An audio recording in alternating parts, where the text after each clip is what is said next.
이제 말씀 나누도록 하겠습니다. 오늘은 고린도후서 말씀으로 기쁘게 드리기라는 제목으로 하나님 말씀 나누도록 하겠습니다. 제가 올해 2월 17일 토요일에 정말 제가 어마어마한 분을 한 분 만났어요. 토요일인데 그날 저녁에 토요일 저녁에는 항상 목사님이 설교 준비하느라 교회 문 닫을 때까지 집에 있어요. 교회에 있어요. 어제도 저녁 11시 4분까지 교회에 있다가 차를 타고 이렇게 집에 갔습니다. 그래서 토요일 저녁에는 주로 서현역에 가서 밥 사 먹고 빨리 와가지고 설교를 준비하는데 그 서현역 광장에 엄청 유명한 분이 계시는 거예요. 그분이 바로 누구냐면은 사진을 보게 되면은 바로 이분입니다. 장기용 전도사님이 아니고요. 그 옆에 계시는 안철수 의원님. 이분을 만났어요. 안철수 의원님이 선거 유세를 하고 계시는 그런 모습이에요. 장기용 전사님 아니고요. 저 멀리 안철수 의원님이 계셔요. 그래가지고 이제 4월 10일에 그 선거가 있었잖아요. 총선이 민정화 선거가 그때 있었잖아. 그래가지고 그때 이제 안철수 의원이 계속 이 선거 유세를 하러 돌아다녀가지고 목사님이 안철수 의원을 이렇게 만났는데 사진 찍을까 하다가 저 멀리 막 줄 서 있는 거예요. 내가 시간 없는데 어떻게 줄 서 있어서 내가 이렇게 셀카를 찍어가지고 안철수 의원님과 셀카를 이렇게 찍었습니다. 그렇게 한 달이 또 지났어요. 3월 중순이 됐어요. 3월 중순이 돼서 제가 주일학교 목사님들이랑 같이 화요일에 율동 칼국수라는 그 식당에 가가지고 율동공원에 있는 맛있는 칼국수 집이에요. 여러분 놀러 온 목사님 사줄게. 제가 율동공원에 살거든요. 그래서 율동 칼국수에 가서 밥을 이렇게 딱 먹는데 거기에서 누가 이제 저희한테 인사를 하시는 거예요. 그래서 저희는 성도님이시구나, 성도님이신가 보다 하고 이렇게 딱 쳐다봤어요. 누구였을까요? 안철수 의원인 거예요. 한 달 사이에 제가 2번이나 이렇게 안철수 의원님을 만났습니다. 그리고 또 소년부 목사님이 그날 오후에 바로 초등학교 신방을 갔다가 안철수 의원이 그 초등학교에 또 있어가지고 초등학생들 신방하고 나서 초딩들이 가지고 안철수는 못 참지 하고 이렇게 사진 찍고 이렇게 했던 게 바로 2월달 3월달에 계속해서 있었던 일이에요. 여러분 이제 그 뒤로는 한 번도 안철수 의원을 만나지 못했지만 그때 이 선거운동을 하면서 그렇게 만났습니다. 여러분들 우리나라에서 직업 중에 딱 300명만 할 수 있는 직업이 있어요. 그 직업이 무엇입니까? 국회의원이요. 우리나라에서 딱 한 명만 할 수 있는 직업이 무엇이 있습니까? 대통령이죠. 여러분들 수많은 정치인들이 시의원, 구의원, 도의원 이런 사람들이 계속해서 국회의원 되려고 하고 계속해서 대통령 되고 싶어하는 그 이유가 무엇일까요? 대통령을 하면 국회의원을 하면 뭐가 있을까요? 특권이 있기 때문이에요. 특권이 있죠. 다양한 특권들이 있어요. 여러분 국회의원이 되게 되면은 월급이 얼마인지 알아요? 국회의원이 월급이 1,300만 원이에요. 월급이. 연봉이 1억 5천 정도 이렇게 됩니다. 그리고 국회의원 한 명당 보좌관을 몇 명을 들 수 있느냐? 8명을 들 수 있어요. 4급 공무원, 5급 공무원, 6급 공무원, 7급 공무원, 8급 공무원, 9급 공무원, 인턴까지 해서 총 9명의 사람들을 내가 뽑을 수가 있는 거예요. 나와 같이 일할 사람들을 9명이나 뽑고 그 사람들의 임금을 지불해 주는 것이죠. 그리고 국회의원이 되게 되면은 여러분들 체포되지 않을 수 있는 권한, 불체포 특권을 가지고 있고요. 어마어마한 것들을 가지고 있는 것을 볼 수가 있습니다. 또 대통령이 되면 어떻습니까? 여러분 대통령이 되면은 월급이 그것보다 훨씬 더 많고요. 죽을 때까지 연금을 1,000만 원씩 매월 주게 됩니다. 어마어마하죠. 비행기 공군 1호기를 타고 해외를 순방 다닐 수 있고요. 어마어마한 경호 인력이 죽을 때까지 나를 경호해 주는 게 바로 우리나라 대통령의 이 여러 가지 이 특권을 가지는 것이죠. 여러분들 국회의원이 되고 싶고 여러분들 대통령이 되고 싶고 이렇게 되는 이유가 무엇일까요? 이러한 좋은 특권들을 가지고 있기 때문이 아닐까라는 생각이 듭니다. 여러분 이 국회의원과 대통령의 특권을 바라보면서 목사님이 이런 생각을 했습니다. 이런 관점에서 볼 때 우리 기독교인들도 마찬가지. 우리에게 하나님의 성도가 되는 것, 하나님의 자녀가 되는 것, 이 은혜를 누리는 것은 무엇입니까? 특권이에요. 특권. 근데 특권만 있는 것이 아니라 무엇이 있을까요? 의무가 존재해요. 국회의원에게는 무슨 의무가 있습니까? 대통령에게 무슨 의무가 있습니까? 도덕적, 윤리적으로 정직할 수 있는 그런 책임을 가지고 있는 것이죠. 그리고 또 제대로 국정을 운영을 못할 때 비판받게 되는 것이죠. 그렇기 때문에 이것을 자기가 최선을 다해야 할 무엇이 있어요? 책임이 있다는 것이죠. 이것과 마찬가지로 우리 그리스도인도 하나님의 자녀가 된 것은 어마어마한 특권이고 은혜입니다. 그 반면에 또 무엇이 있습니까? 우리에게도 의무가 존재해요. 책임이 존재해요. 그 의무와 책임 중에 하나가 무엇이냐면 바로 헌금입니다. 헌금은 성도의 특권이자 동시에 의무입니다. 그런데 이 특권인 것을 충분히 깨닫지 못하게 되면은 여러분들 강제적으로 막 들어올 때 다 내세요! 이렇게 할 수 있어요? 없어요? 없는 것이죠. 이 헌금은 하나님 앞에 드리는 자유로운 것입니다. 교회에 처음 온 친구들에게 헌금을 강요하거나 부담을 주는 것은 좋지 못한 그런 모습이죠. 어떤 어린아이가 부모님과 함께 예배를 드리는 그런 상황 가운데 이렇게 헌금을 내고 예배 드리고 이제 집에 갔는데 그 아이가 이렇게 엄마에게 질문을 했답니다. 엄마, 아까 우리 요금 내고 왔죠? 라고 얘기하는 거예요, 어린아이가. 어린아이의 눈에는 이 영화 보고 오는 것처럼, 연극 보고 오는 것처럼 주일날 와서 요금 내고 가는 것이죠 라고 바라볼 수밖에 없는 것이죠. 믿음이 약한 친구들, 또 처음 교회에 나온 친구들에게 헌금을 강요하는 것, 그런 것은 좋지 못합니다. 그러나 우리의 삶 가운데 계속해서 신앙이 성장하면서 우리의 책임, 우리의 특권인 것을 기억하며 나아가는 우리 고등부 친구들이 되었으면 좋겠어요. 목사님이 고등부에 부임하고 1년 반 동안 헌금 설교를 단 한 번도 하지 않았어요. 헌금 설교를 하지 않는 이유가 무엇일까요? 설교를 하는 나도 부담이고 설교를 듣는 여러분들도 부담이고 서로 간에 불편하기 때문에 헌금 설교를 하는 것이 정말로 고민스러운 일이에요. 그럼에도 불구하고 오늘 이 헌금 설교를 하는 이유가 무엇이냐면, 우리가 주일마다 드리는 이 헌금, 이 물질이 하나님 앞에 정말 귀한 것으로 올려드려지는 것인데 너무나 의미 없이 가치 없이 드려지는 모습이 우리에게 있지는 않은지 돌아보기 위해서 이 말씀을 나누려고 하는 것입니다. 오늘 말씀은 헌금이 무엇이고 헌금은 왜 해야 되며 여러분들 이 헌금이 어떻게 사용되는지 이 성경을 통해서, 말씀을 통해서 함께 살펴보려고 합니다. 첫 번째로 헌금. 목사님, 헌금이 도대체 성경에 어디 나와요? 라는 질문이 여러분들에게 있을 것 같아서 헌금이 성경에 어디에 나오는지 함께 살펴보려고 합니다. 먼저 구약에서는 레위기에서, 민수기에서, 신명기에서 이 헌금, 이 11조에 대한 내용이 등장을 하고 있어요. 그 중에 한 말씀, 구약의 신명기 12장 말씀 같이 한번 읽어보도록 하겠습니다. 말씀 같이 큰 소리로 읽어봅시다. 시작! 너는 곡식과 포도주와 기름의 11조와 내 소와 양의 처음 난 것과 내 서원을 갚는 예물과 내 낙헌 예물과 내 손의 거제물은 내 각 성에서 먹지 말고 오직 내 하나님 여호와께서 택하실 곳에서 내 하나님 여호와 앞에서 너는 내 자녀와 노비와 성중에 거주하는 레위인과 함께 그것을 먹고 또 내 손으로 수고한 모든 일로 말미암아 내 하나님 여호와 앞에서 즐거워하되. 구약에 있는 이 말씀 중에서 이 헌금을 드리는 모습에 대해서 11조를 하나님 앞에 올려드려서 레위인과 그곳에 거류하는 모든 이들과 함께 즐거워하면서 예물을 올려드리고 이 성물들을 통하여서 이 성전을 섬기라라는 내용이 나왔어요. 또 한 말씀이 있어요. 신명기 26장 12절 말씀에 같이 한번 읽어볼까요? 시작! 곧 11조를 드리는 해에 내 모든 소산의 11조 내기를 마친 후에 그것을 레위인과 객과 고아와 과부에게 주어 내 성읍 안에서 먹고 배부르게 하라. 아멘.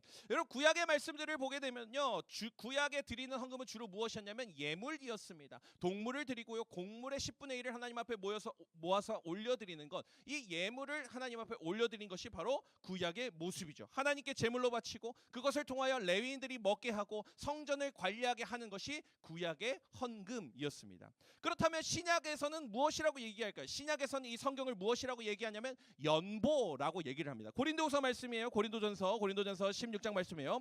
성도를 위하는 연보에 관하여는 내가 갈라디아 교회들에게 명한 것과 같이 너희도 그렇게 하라. 매주 첫날 너희의 각 사람이 수요일에 따라 모아두어서 내가 갈 때에 연보를 하지 않게 하라. 내가 이를 때에 너희가 인정한 사람에게 편지를 주어 너희의 은혜를 예루살렘으로 가지고 가게 하라 하리니 라고 얘기를 하고 있습니다. 연보를 모아서 나한테 주지 말고 너네가 정한 사람한테 줘가지고 그들을 섬기도록 해줘 라고 사도 바울이 얘기를 하는 것이 지금 신약 시대의 연보에 대한 내용입니다. 사도 바울이 말하고 있는 이 연보가 바로 헌금입니다. 신약 시대의 물질을 모아서 연보하는 것은 어디에 주로 사용을 되었냐면요, 바로 구제를 하거나 교회를 세우거나 선교사들을 위해서 이 헌금이 사용된 것을 우리가 말씀을 통해 알 수가 있는 것이죠. 헌금은 구약과 신약의 모습은 다르지만 모두 등장하고 있는 것을 우리가 알 수 있습니다. 성경에 이 헌금에 대해서 그것을 근거해서 우리가 하나님 앞에 헌금을 드리는 것을 우리가 가장 먼저 바라볼 수 있는 것이죠. 자, 그렇다면 그래, 헌금이 성경에 나와 있으니까 우리가 헌금을 드리는데, 그렇다면 그 헌금이 어디에 사용됩니까? 구체적으로 그것에 대해서 한번 나눠보도록 할게요. 첫 번째로 헌금은 크게 세 가지로 사용이 되는데요. 첫 번째로 가장 먼저 예배를 드리는 성전을 돌보고 가꾸는 데 사용되는 것이 바로 헌금입니다.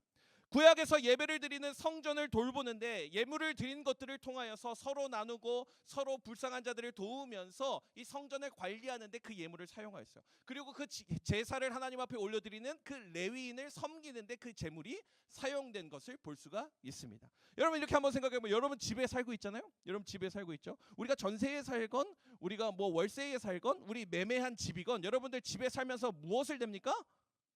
임대료도 내고요. 그리고 도시가스비도 내고요. 물세도 내고요. 전기세도 내고요. 여러분들 이것이 무엇입니까? 우리가 살아가면서 내야 하는 그런 당연히 지출이 되는 그런 것들이죠. 교회도 마찬가지입니다. 우리가 드림센터에서 또 성림 본당에서 건물을 유지하고 오늘도 따뜻하게 시원하게 예배드리고 따뜻하게 겨울날 예배드리고 비 오는데 이렇게 뽀송뽀송하게 우리가 예배를 드릴 수 있는 건 무엇입니까? 우리의 헌금을 통하여서 이 예배실을 관리하는데 이것을 사용하기 때문에 우리가 예배를 드릴 수 있는 것이죠. 또 우리 교회를 보면 점점 좋아지고 있는 것을 볼 수 있어요. 여러분 알지 모르겠지만 어제 드림센터 500이후와 600이후에 악기가 바뀌게 되었어요.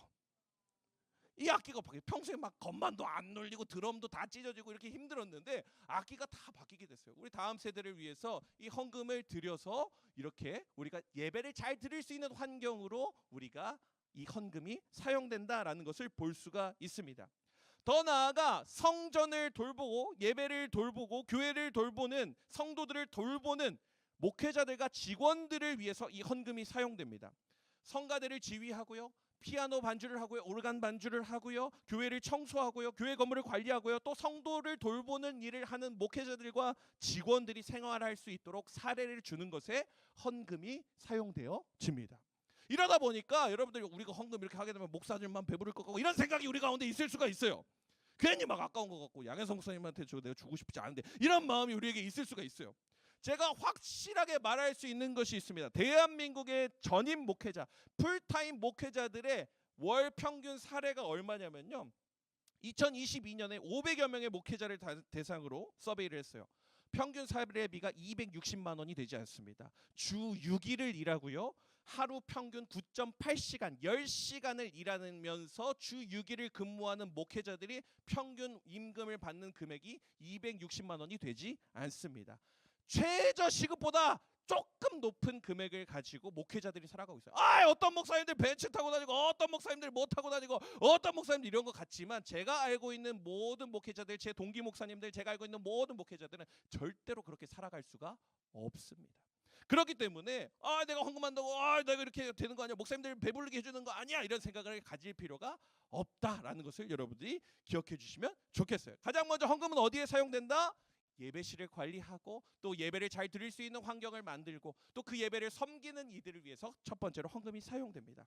두 번째로 헌금은 어디에 사용됩니까? 바로 하나님의 자녀인 우리들 성도들을 위해서 헌금이 사용되는 것을 볼 수가 있습니다. 헌금은 교회 건물만을 위한 것이 아니고 목사만을 위해서 한 사람만을 위해서 헌금이 사용되는 것이 아니라 헌금은 하나님의 자녀인 성도인 우리들을 위해서 헌금이 사용되는 것을 우리가 알 수 있어요. 우리가 주일마다는 아니지만 한 달에 한 번씩 간식을 먹고 지난주에 쭈쭈바 아이스크림을 먹을 수 있는 것도 이것도 다 무엇 때문에 할 수 있는 것입니까? 우리의 헌금을 통해서 할 수 있는 것입니다. 여러분 우리가 수련회를 갈 수 있는 것도 우리가 즐겁게 교제할 수 있는 것도 이것도 다 우리의 헌금 때문에 우리가 할 수 있는 것이죠. 그렇게 생각할 수 있어요. 목사님 수련회는 회비 내잖아요. 75,000원 75,000원 회비 내잖아요. 우리 그렇게 생각하잖아요. 여러분 수련회 한 명이 수련회에 가려면 한 사람당 돈이 얼마 드는지 아세요? 이거 내가 얘기하려고 정리를 해왔어요. 자, 한 명이 수련회를 가려면 얼마가 필요하냐? 고등부에 한 220명이 출석을 해요. 1부 120명, 2부 한 90여 명 출석을 해가지고 200명이 수련회를 가고 선생님들이 교사 스텝 합쳐가지고 100명이 수련회 가면 한 300명 좀 안 되게 수련회 가요. 그렇게 해서 그 한 사람당 수련회가 전체 금액이 들어가는 비용이 얼마냐면은 약 5천 얼마가 들어가요. 5천 원이 아니에요? 5천 얼마가 들어가요. 나누기 300을 해보게 되면 여러분 한 사람당 얼마나 19만 원이 들어갑니다. 우리는 회비를 얼마 낸다고요? 7만 5천 원인데 19만 원이 들어가. 나머지 12만 원 이거 어떻게 할까요? 이게 우리의 헌금으로 수련회를 갈 수 있다라는 것이죠. 우리가 거룩한 공동체에 모여서 예배할 수 있는 것, 재미있게 수련회 갈 수 있는 것, 우리가 간식을 사 먹을 수 있는 것, 이것은 다 무엇으로 가능하다?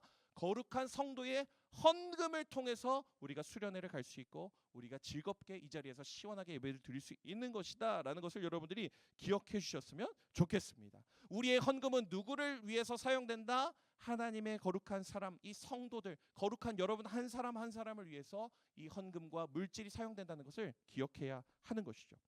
세 번째로 헌금은 어디에 사용되냐면은 바로 구제와 선교를 위해서 헌금이 사용이 됩니다. 아까 읽었던 말씀인데 우리 같이 한번 이 말씀 다시 읽어볼까요? 신명기 26장 12절 말씀이네요. 같이 한번 다시 읽어보겠습니다. 시작. 셋째 해 곧 11조를 드리는 해에 내 모든 소산의 11조 내기를 마친 후에 그것을 레위인과 객과 고아와 과부에게 주어 내 성읍 안에서 먹고 배부르게 하라. 아멘. 여러분들 여기에서 11조를 내는 그 상황 가운데 어떻게 하라고 여기서 이야기를 하고 있습니까? 객과 고아와 과부를 위하여서 그 성물을 나누라라고 얘기를 하고 있습니다. 여러분 객이 뭐예요? 객이 뭘까요? 이 원어의 뜻을 보게 되면 객은 외국인이에요. 외국에서 와가지고 힘들게 살아가고 있는 그 외국인들 도와줘라. 우리나라에도 외국인이 우리나라에서 근로하시는 분들도 많이 계시죠. 그러니까 그 쓸쓸하고 갈 곳 없는 그들을 도우라라는 것이에요. 객과 고아는 무엇입니까? 말 그대로 고아죠. 부모가 없는 사람들, 남편을 잃은 과부들, 이런 연약한 자들을 위하여서 무엇을 사용하라고요? 11조를 그들과 나누라라고 이야기를 하는 것이 바로 이 11조의 원리라는 것을 볼 수가 있습니다. 여러분 이러한 모습은 누구의 모습을 통해서도 볼 수가 있습니까? 바로 예수님의 모습이죠. 예수님께서 3년 동안 이 땅 가운데 공생의 사역을 하시는 동안 누구와 같이 지내셨습니까? 맨날 돈 많은 사람들이랑만 지내셨어요? 맨날 직업 좋은 사람들이랑만 계셨어요? 예수님은 절대 그러지 않으셨죠. 예수님의 원리는 무엇입니까? 객과 고아와 과부와 아무도 같이 어울리려고 하지 않은 그 사람들과 함께 지내기를 원하셨던 것이 바로 예수님의 모습이라는 것입니다. 그 예수님의 모습을 닮아서 우리 교회도 그렇게 그들과 함께하는 사역을 하라라는 것이 바로 우리의 11조고 우리의 헌금이라는 것이죠. 더 나아가서 이 헌금은, 이 물질은 아까도 이야기했듯이 선교를 위해서, 복음을 전하는 것을 위하여서 사용되는 것이죠. 신약 시대의 수많은 선교사, 이 교회를 파송하며 교회를 세우는 일에 이 헌금이 사용된 것을 우리가 알 수가 있는 것이죠. 정리 한번 해볼까요? 헌금은 여러분들 어디에 사용되는 것입니까? 예배를 드리는 이 공간과 이것을 섬기는 자들을 위하여서 헌금이 첫 번째로 사용되고요. 두 번째로는 무엇입니까? 성도들, 우리 모두를 위하여서 이 헌금이 사용된다는 것을 알 수 있습니다. 그리고 마지막으로 무엇이라고요? 구제하고 선교하는 일에 이 헌금이 사용된다라는 것이 바로 성경에서 말하는 헌금의 원리라는 것이죠. 여러분 우리 이 세 가지를 바라볼 때 우리 교회, 분당 우리 교회는 헌금이 여러분들 올바르게 사용되고 있는 것 같으신가요? 어떠신가요? 예배를 드리는 이 예배실을 잘 가꾸기 위하여서, 또 예배를 섬기는 자들, 교회를 섬기는 직원들과 교역자들과 이 많은 성도들을 위하여서 이 헌금이 잘 사용되고 있는 것 같으십니까? 여러분들 우리 교회에서는 정말 많은 사역들을 감당하고 있고요. 특별히 여러분들 1만 성도 파송 이후에 성도 수가 정말 많이 줄어들었는데도 불구하고 우리 교회는요, 헌금의 60%를 우리가 쓰는데 사용하지 않고 이웃을 위해 쓰는데 사용하고 있습니다. 우리의 헌금의 몇 퍼센트요? 60%를 다른 교회를 세우고 어려운 교회를 세우기 위해서, 이웃을 위해서, 객과 고아와 과부를 위해서 사용하는 것이 우리 교회의 모습이에요. 한 번은 경조부에서 우리 이제 그 경조가 많아져 가지고 차량이 한 대 더 필요합니다. 근데 돈이 하나도 없는 거예요. 다른 교회는 계속 섬기고 연약한 분들을 위해서 다 섬기는데 정작 우리가 할 수 있는 것은 없어서 그렇게 힘겹게 발버둥을 치는 것이 바로 분당 우리 교회의 정신이라는 것입니다. 우리 교회는 구제하고 또 복음을 증거하는데, 작은 미자립 교회들을 세워나가는데 우리 교회의 이 헌금이 사용되는 것이죠. 여러분 분당 우리 교회에 다니는 것, 우리가 이렇게 기쁘게 하나님 앞에 헌금을 드리는 것을 자부심으로 여기셔도 좋습니다. 우리 교회는 그렇게 하나님 앞에 이 헌금을 영광스럽게 사용하고 있죠. 오늘 예경이가 대표 기도를 하는데 너무너무 아름답게 이 기도를 해줬어요.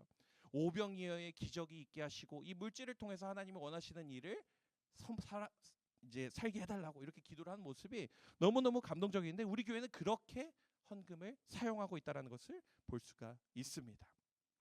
이제 설교가 거의 끝났어요. 이제 헌금이 성경에 어디 나오는지, 헌금이 어디에 사용되는지 나왔어요. 오케이, 그건 알겠는데 목사님, 근데 내가 왜 헌금해야 돼요? 그건 알겠는데 내가 해야 될 이유가 있어요? 라는 생각이 들 것 같아서 목사님이 마지막으로 이 말씀을 나누려고 해요. 연세대학교 신학과 이 김학철 교수님께서 이 헌금에 대해서 이렇게 표현을 하셨어요. 잘 들어보세요. 하나님은 헌금이 필요하지 않으시다. 하지만 하나님의 뜻과 정신을 구현하기 위해서 헌금이 필요하신 것이다. 뭐라고요?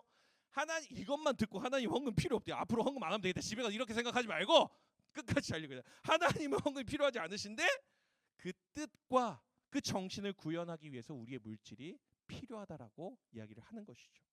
하나님은 영이십니다. 하나님은 어떤 분이십니까? 이 세상 만물을 지으신 분이세요. 모든 것을 창조하시는 전지전능하시고 무소부재하신 분이 바로 하나님이십니다. 그런데 그런 하나님께 이 물질, 돈 2만 원, 돈 5천 원, 돈 10,000원이 하나님께서 필요하실까요?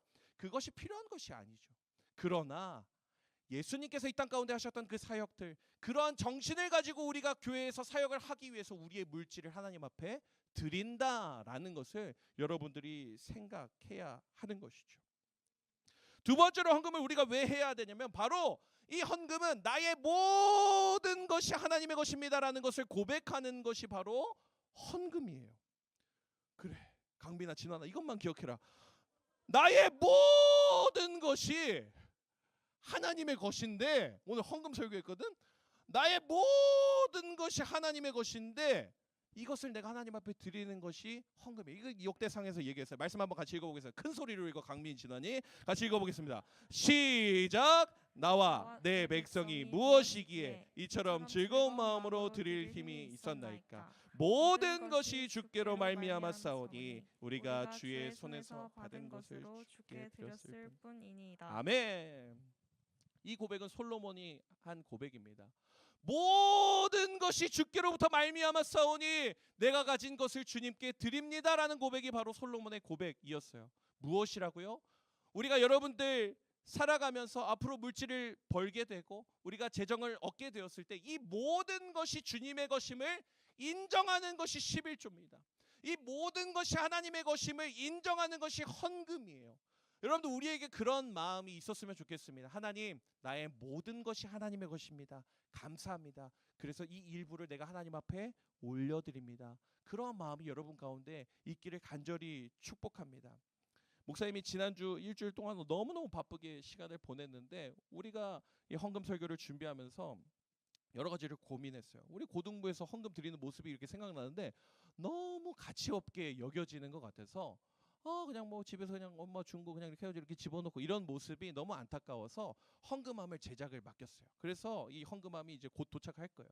헌금함에 저기에 들어올 때 여러분들이 헌금을 하고 이것을 하나님 앞에 올려드리는 봉헌을 드리려고 생각을 하고 있습니다.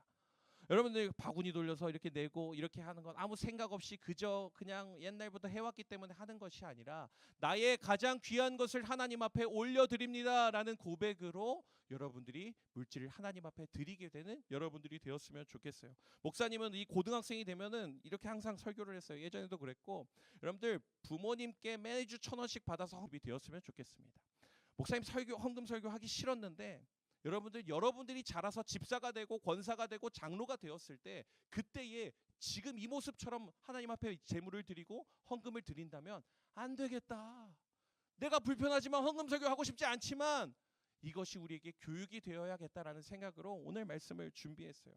여러분들 이 헌금이 하나님 앞에 나의 모든 것이 하나님의 것입니다라는 것을 고백하는 것임을 꼭 기억하며 나아가는 여러분들 되기를 간절히 축복합니다. 말씀을 맺겠습니다.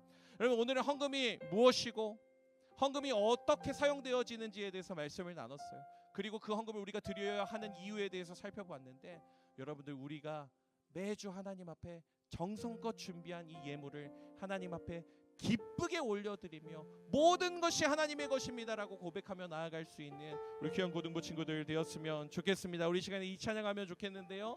나의 모습 나의 소유라는 찬양입니다. 우리 이 찬양 하나님 앞에 올려드리고 또 기도하며 나아가도록 하겠습니다. 우리 자리에서 다 같이 일어나서 졸립지? 끝났어 이제.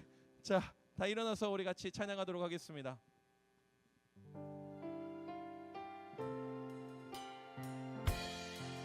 나의 모습 나의 모습 나의 소유 주님 앞에 모두 드립니다. 모든 아픔 모든 기쁨 내 모든 눈물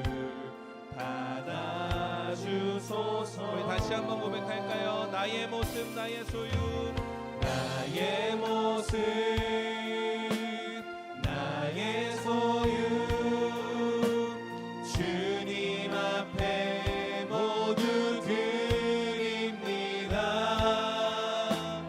모든 아픔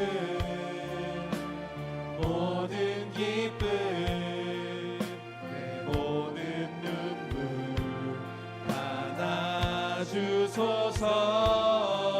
나의 생명을 드리니 나의 생명을 드리니 주 영광 위하여 사용하옵소서. 내가 사는 날 동안에 주를 찬양하며 기쁨의 제물 되리. 나를 받아주소서. 어제 일과 내일 일도 어제 일과 내일 일도 꿈과 희망 모두 주님께 드립니다. 모두 드립니다. 모든 소망 모든 계획 모든 소망 모든 계획 내 손과 마음 받아주소서. 나의 생명을 드리니 나의 생명을 드리니 주 영광 위하여 사용하옵소서. 내가 사는 날 동안에 주를 찬양하며 기쁨의 제물 나의 생명을 드리니 고백하겠습니다. 받아주소서. 나의 생명을 드리니 나의 생명을 드리니 주 영광 위하여 사용하옵소서. 내가 사는 날 동안에 주를 찬양하며 기쁨의 제물 되리. 나를 받아주소서. 우리 시간에 합심해서 기도할까요? 이 시간 기도하며 나아갈 때 하나님, 내가 주일에 하나님 앞에 드리는 이 헌금이 그저 주머니에 있는 꼬깃꼬깃한 그냥 물질이 아니라 하나님 앞에 나의 모든 것이 주님의 것입니다라고 고백하는 헌금이 되게 하여 주시옵소서. 나의 모든 것이 주께로부터 말미암았음을 기억하며 그 물질을 귀하게 준비하여서 인색함으로나 억지로 하지 아니하고 기쁨으로 드리며 나아갈 수 있는 저희들 되게 하여 주시옵소서. 이 시간에 주여 한번 외치고 기도하며 나아가도록 하겠습니다. 주여. 사랑의 하나님 아버지, 우리가 하나님 앞에 기쁨으로 물질을 드리며 헌금하게 하여 주시옵소서. 아버지여, 하나님 우리 마음 가운데 하나님 귀한 것으로 하나님 앞에 올려드릴 수 있는 저희들 되게 하여 주시옵소서. 모든 것이 주께로 말미암았사오니 그 모든 것 중에 아버지 귀한 것을 하나님 앞에 올려드리는 것을 기억하며 하나님 앞에 물질을 올려드릴 수 있는 저희들 되게 하여 주시옵소서. 하나님 귀한 마음으로 하나님 앞에 올려드릴 수 있는 아버지 저희들 될 수 있도록 주님께서 함께 하시고 하나님 역사하여 주시옵소서. 주여, 주여.